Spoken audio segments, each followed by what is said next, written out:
For anybody who struggles with anxieties, they can probably relate to that you have that repetitive worry thinking constantly. But if you have a game in front of you, there's just this space just for a few seconds where your brain goes, what should I do next? What's my next move? And that relief just was so good for me.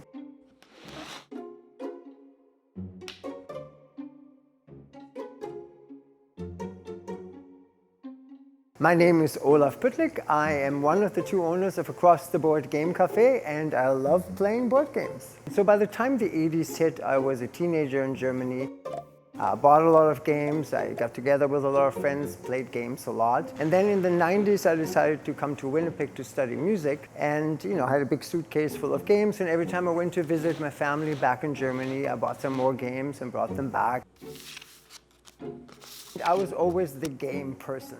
My wife and I, wherever we went, I always had some games with me, and you had no option. If you wanted to spend time with Olaf, you had to, at least play a game or two.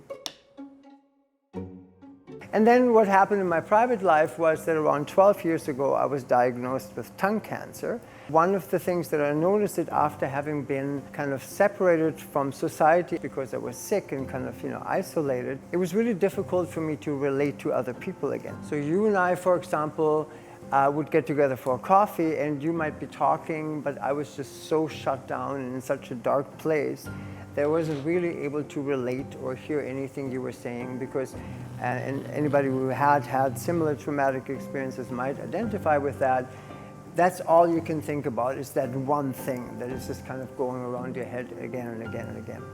So what I did is I went to the tools that I learned as a teenager already, which meant in my case going back to board gaming.